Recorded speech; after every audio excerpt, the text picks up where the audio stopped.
What about like when do you go to their house and pick them up and stuff? Yeah, you do. Yeah, you do. And like, are they usually ready, or do you have to like knock on the door and wait for them? I Or usually beep, see if they come out. If not, you'll go knock and everything. But a lot of people think, a lot of people get upset the fact that the cars are non-smoking, and then there's just a lot of little things. Some don't want imports, some don't want domestic, so you're just always trying to accommodate their needs, and it's hard to do because you want to have all your cars rented at all times, so you don't have like a lot to choose from. yeah. So that's another reason they get upset. But I'm used to dealing with upset people, in my job. So. And what about, do you go to all different types of neighborhoods? Yeah. We'll go to the really nice $1 million homes, and then we go to the, they kind of rode in on a bus type of deal. Yeah. And don't own a car. And have you ever been afraid of certain neighborhoods or certain people? Because they get in the car with you because you drive them back, right? Yeah. Yeah. That was my mom's big thing when I got the job. She's like, I don't want you just picking anybody up that you don't know. And Yeah.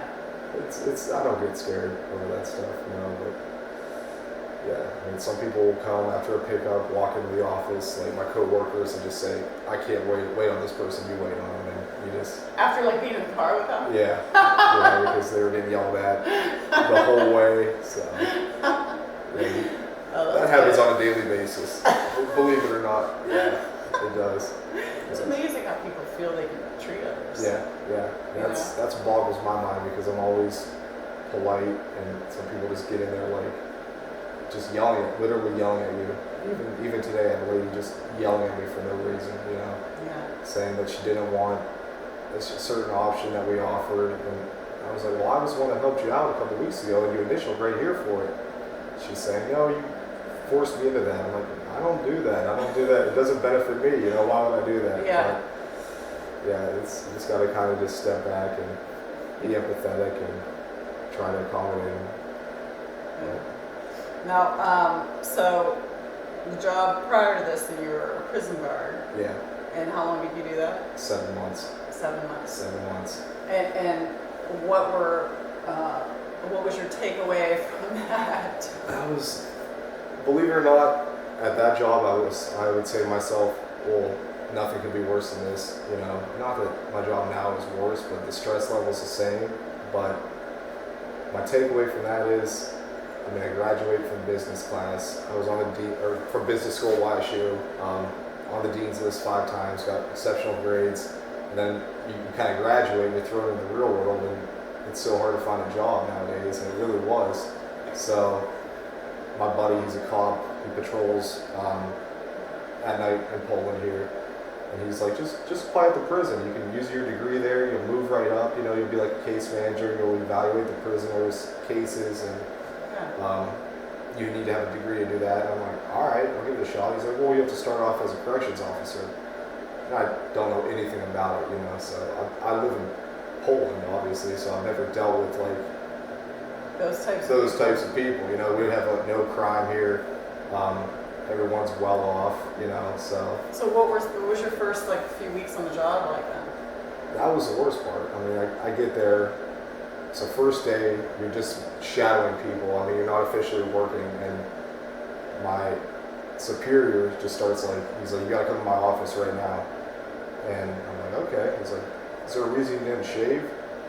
And I'm like, oh, I didn't know I was starting work today. I didn't know I was supposed to. He's like, well, then you're not taking this job serious enough, are you? You think this is a joke? Just in my face, military style. And I'm like, no, sir, I'll make sure I shave next time.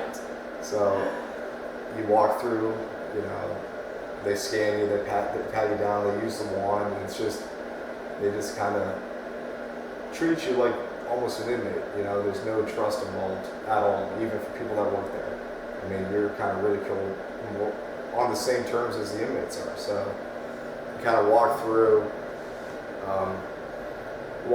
you go into class, they're kind of talking about everything and how it is one of the most dangerous jobs you can have, and the guy that's teaching the class is making a joke. He's like, it has the highest divorce rate of any occupation in the United States, more so than cops, more so than anybody. And I'm sitting there, I'm like, what did I get myself into? Because I was so happy to receive the letter that I got a job that pays good, and And then I'm sitting there like, oh my gosh, and he's going over like the prayer that we're supposed to say every day and everything, and it's just, you kind of step back for a second and you're like, uh-oh.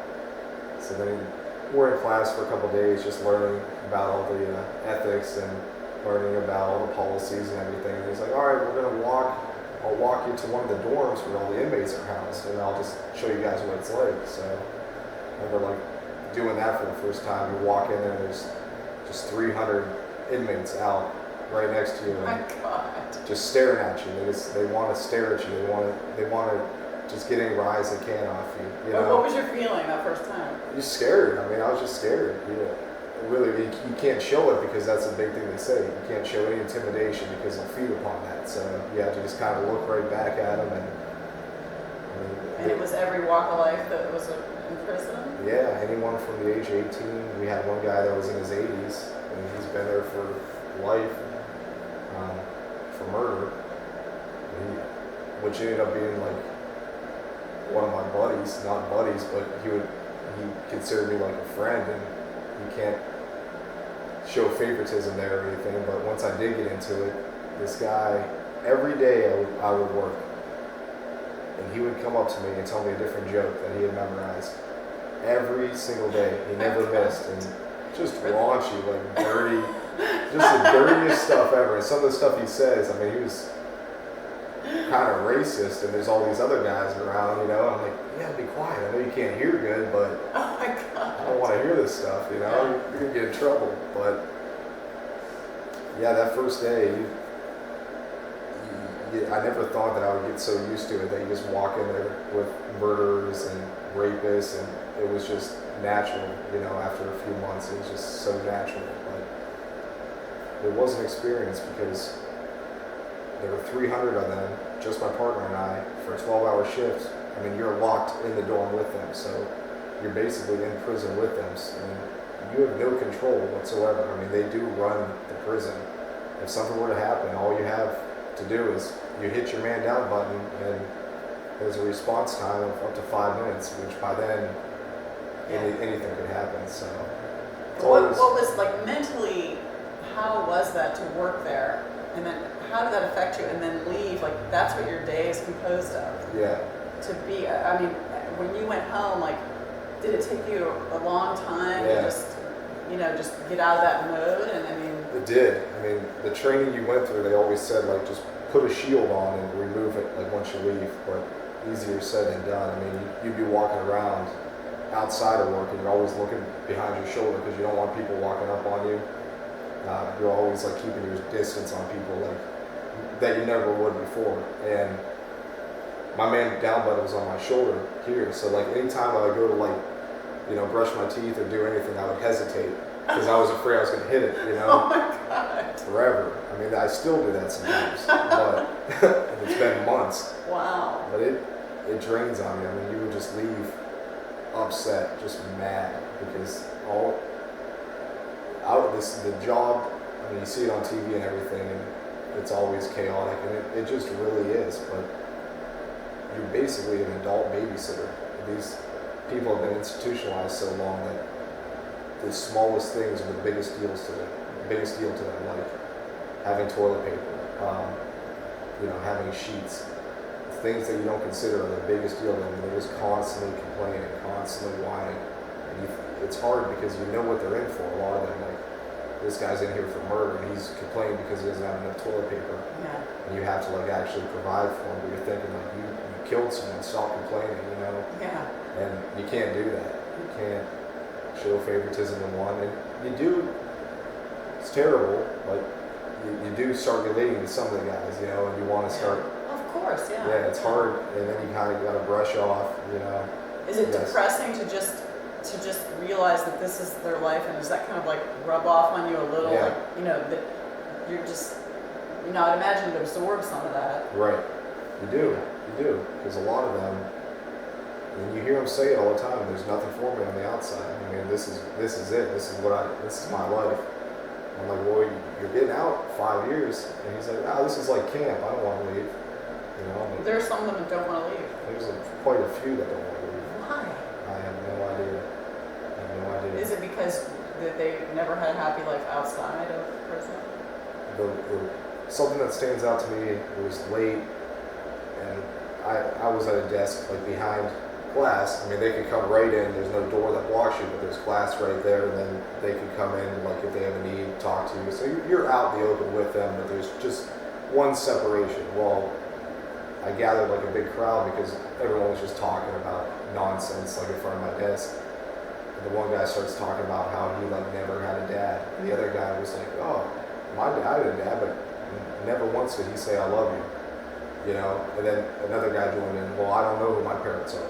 And you start thinking, well, their upbringing was definitely a little, the majority of them, it was different than what I'm used to, you know, so. Wow. It's not an excuse, but it's definitely a correlation there between how they're raised and why they're in there, in my opinion, for sure. And what about, did they have any programs there for them that seem to help them? Like sometimes I know they have like animals that come in or they'll go to the library. Is there anything that seemed to make a difference in their lives while they were in prison? Yeah, we had the dog training program in my dorm, so like they would train the dogs and get them homes, dogs that didn't have homes, and we would adopt them. And just the best trained dogs I've ever seen in my life. And these guys, it was their friends. I mean, it was their best friends. And a lot of them. Did they stay with them in the cell and everything? Yeah. They had their own room. It was like the elite inmates. They would have to get asked to be part of this club. But I mean, it was sad because I was gonna say when they left them. They'd be devastated. You'd see like just big guys, you know, that were just, they'd be moping around for days. Why don't, I just don't understand why they don't allow, even if there were like maybe 5 or 6 dogs that they could all take care of that would be there all the time, like at least they would have, you know, it'd be something. A lot of them knew, I mean, they knew that they were giving him a home, so they would say, well, he's gone to a better place. But you would just see it in their eye that, because I mean, they're with him for months and it's their best friend. I mean, they do everything, but. And just to have that companion while you're in like a steel world, to have this living, right, you know, like non-judge, you know, mental love. Gives you a sense of the outside, I would think, but I've never seen a dog that well trained. All of them, just whatever you would do, the dog would always come up to your left-hand side. Any hand motion you made, there was a trick it would do, and they. Just the best. The prisoners trained them? Yeah, they were trained. And they went through a program on how to train them? Yeah, and they took it serious. I mean, a lot of the other inmates would, you know, make fun, like try to scare the dogs. It was a huge deal because it made me upset. I mean, I would have to tell them not to do that because they throw stuff at the dogs sometimes. And I mean, it could have easily started a riot because these guys, to them, it was their kid. And so some of these guys have been there their whole adult lives, so this is the only living thing that they brought up, you know. That's amazing. Yeah. That's so sad. Yeah. That's so sad. I mean, I know that a lot of them did horrible things to be in there, but I just think that in the situation that they're in, it would be nice to have more, you know, interactions like that. And what about like, you know, library or stuff like that, other programs that you had? We had college accredited courses there.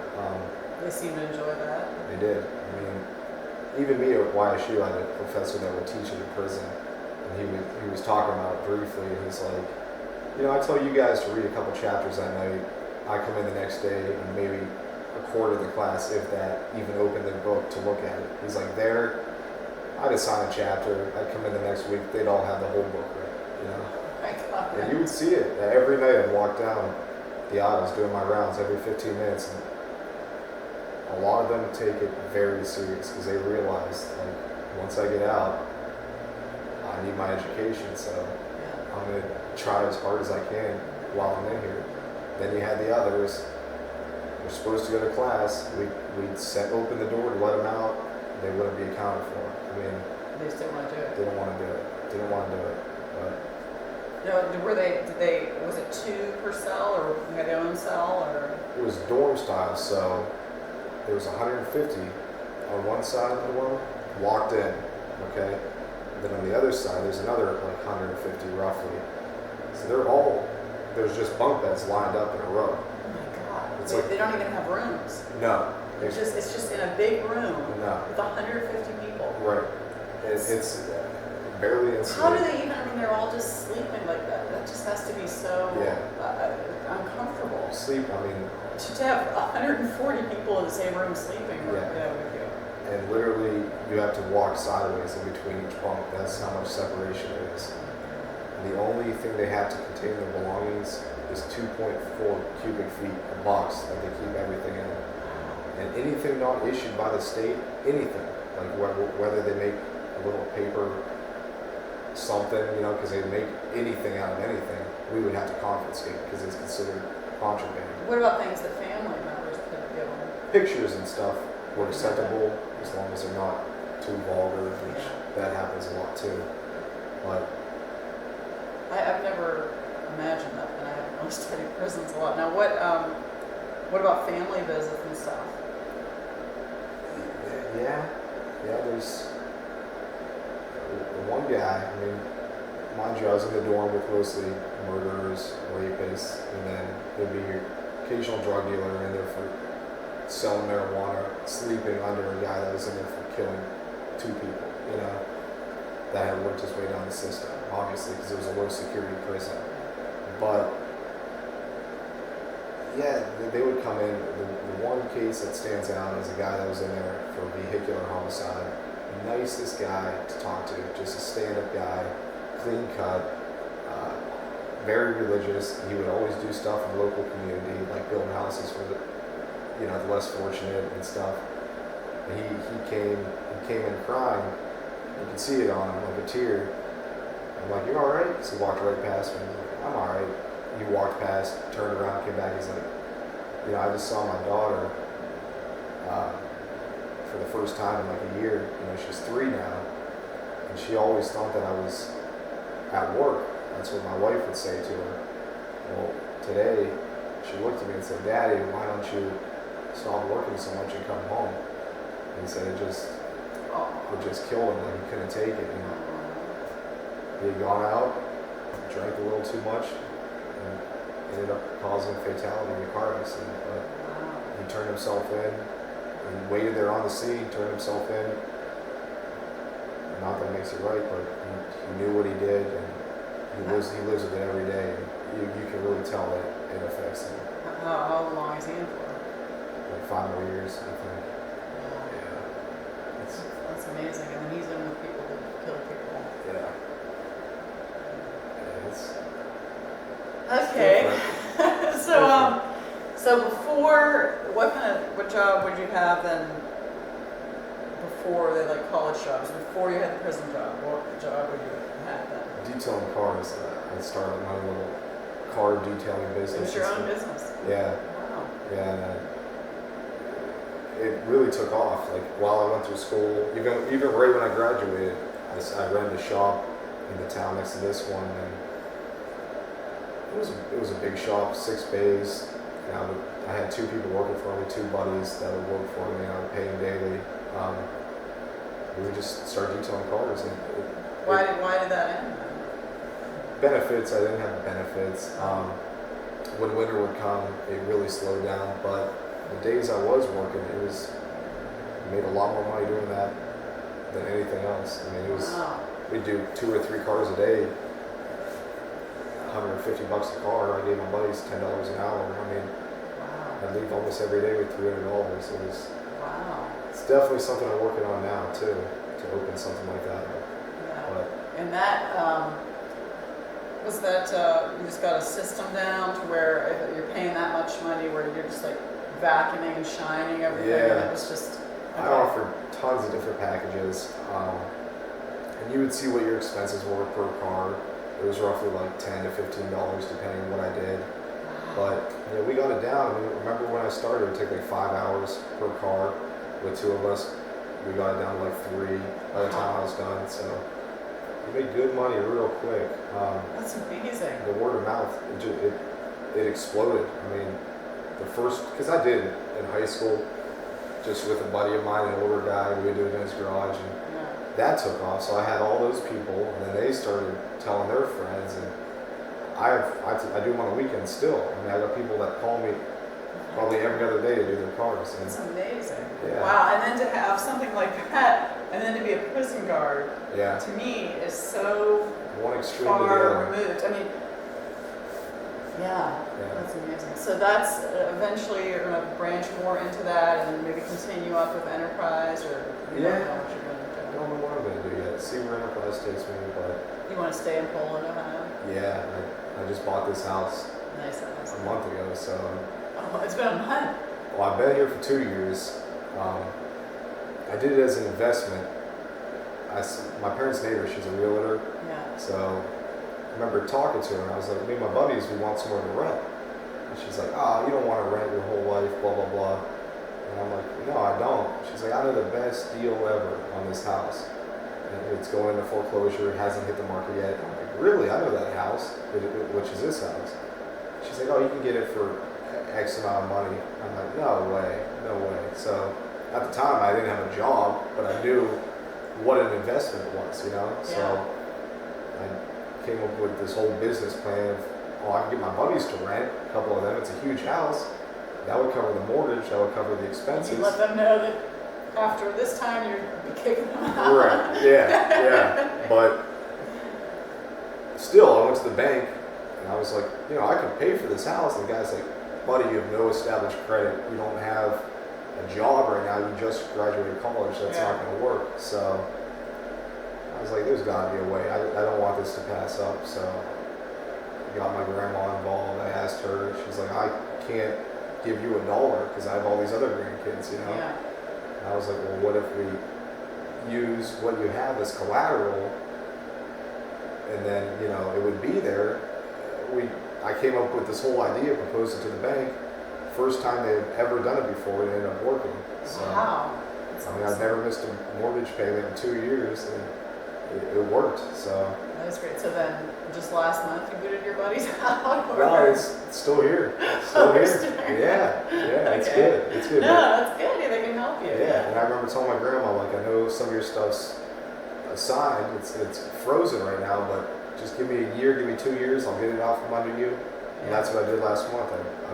I bought it, put it in my name entirely. So That's she's awesome. yeah, That's really good. yeah. So I'm proud of that. I'm always I definitely have the entrepreneurial spirit. I'm always just trying to do my own thing. And That's great. the goal is to be a millionaire one day. So that's Really? what I'm gunning for. Yeah, Wow. that's what I'm gunning for. And how do you think you're going to do that? Definitely diversifying into small little things like this. I mean, Like little businesses? little businesses gonna do the detail thing. I've been looking. I have to meet with the lady here about renting a shop in another town. And then what? And then do other businesses? Is that? Yeah, Yeah. just small stuff. Maybe get into more housing like this and Yeah. some rentals, stuff like that. Right. Like, Right. a lot of people are doing that nowadays. And I mean, you can buy them for next to nothing, especially with all those foreclosures. But Okay. Aside from the million, then what else do you want to start a family? Do that kind of stuff? yeah, that's the goal. The girl that you met when you walked in, she just moved in a couple months ago, so That's good. And how long you guys been going? like 6 months now. Not too long. It's definitely but you just know it's the right one, I guess. That's great. That's great. I never felt that way before. That's wonderful. Yeah, That's good. yeah. Sounds like you're doing really good. Thank you. So, well, thank you for talking to me. Yeah, no It's problem. been awesome. And All right. if I can figure it out over here.